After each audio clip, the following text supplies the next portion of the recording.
Hello everyone, it's Niall here from Nid-life Crisis. Welcome back. In this week's video we're painting 10 of the boys from the Combat Patrol Ork box. Using the airbrush I get on 2 coats of the skin colour that I use for the Combat Patrol box. All of the paints that I'll be using in this video are listed in the description if you want to know what I'm using. Unfortunately I noticed when I was editing through all the clips of this video that when the airbrush compressor kicks in, the camera goes a bit shaky. So in future I'll have to set it up on the floor or mount the camera in a better way. I hope you can all get past the initial seasickness and enjoy the rest of the video. With the skin done, I moved on to the light blue. This is the same colour that I used on the Deathskulls, so it ties the rest of the Combat Patrol box together. This is mainly for t-shirts, but as this model hasn't got a lot of clothes on, I've decided to do his eye patch, and I'll also do his wristbands or gauntlets, whatever you want to call them. The poses of these models are a lot easier to get to the parts of the t-shirts than the old boys, as they were quite squat and the arm stuck out at 90 degrees. It was quite difficult to get into some of the places.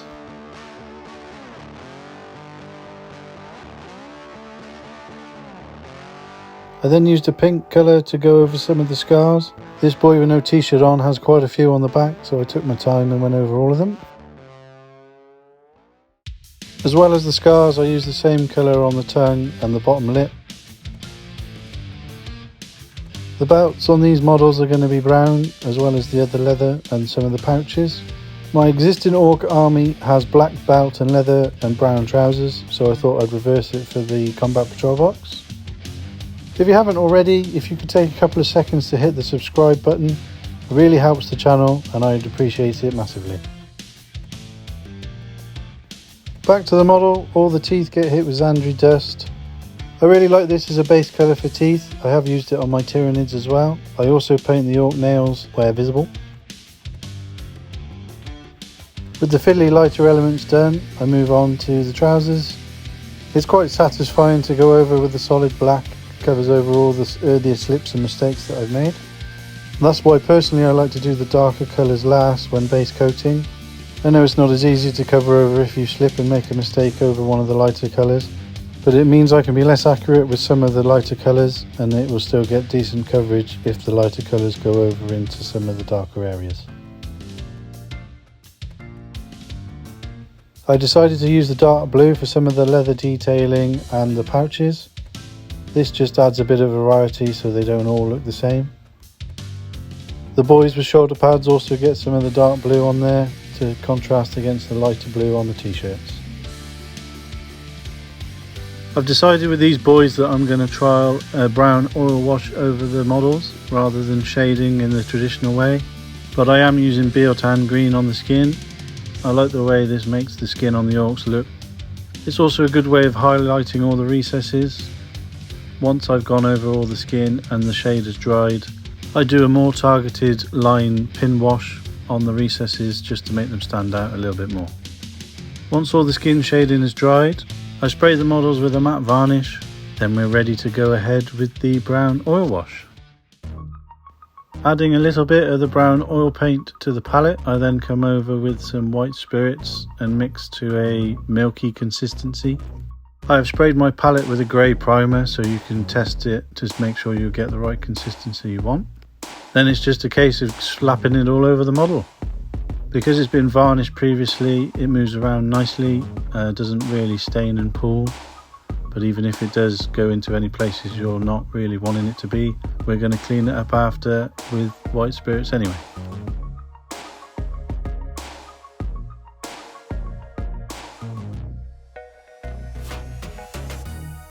Using a cotton swab with a bit of white spirit on, starting at the top of the model, work your way towards the bottom, getting rid of all the brown wash.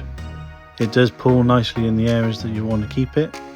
You can do this as little or as much as you like. I was quite pleased with the results after my first attempt, especially where the skulls are. It does make the skulls a nice colour. It does work well with Orks for that grim, dark, grubby sort of effect. I'm not sure I'm going to totally move away from traditional shade painting though, but this certainly has exceeded my expectations. With all the models cleaned up, I thought I'd have a go at some Ork body art. I haven't got any tattoos myself, but I've used a few pictures for inspiration and just freehanded a few different ideas onto the arms and the back. As this model in particular has got a lot of skin on show, I thought I'd have a few goes with triangles and some straight lines and different patterns. I've tried to stay away from the recesses where I can, so if it turns out that I don't really like the blue paint, I can go back over with green and then shade if I need to over the top again. That's the beauty with trying new things, I think, with this hobby. As long as you use thin layers of paint, you can go over or even reprime models if you don't like what you've done, and it doesn't really matter. I have 3 Space Marines from the starter paint set that I've primed several times, just trialing out different styles of paint for Space Marines. Although I don't collect Space Marines, I like to do one-offs, and I've got a Black Templar mini of the month to do, which I may do for another video. A couple of the models get their faces half painted in blue as well, Deathskulls style. In my larger Ork army, which is painted in Bad Moon style, I have a unit of 10 boys with 5 shooters. All the shooters are wearing helmets, and I've painted them half yellow, half black, which I found was a really nice effect. Unfortunately, there's not a lot of choice with the way these boys are put together, so you have to spice things up yourself with the way you paint them. A little bit of edge highlighting on some of the weapons, using a lighter metallic over the gunmetal colour. I also dry brush on the same colour on some of the other weapons to quickly bring out most of the detail and give it a nice touch. And with that done, it's time for the big reveal.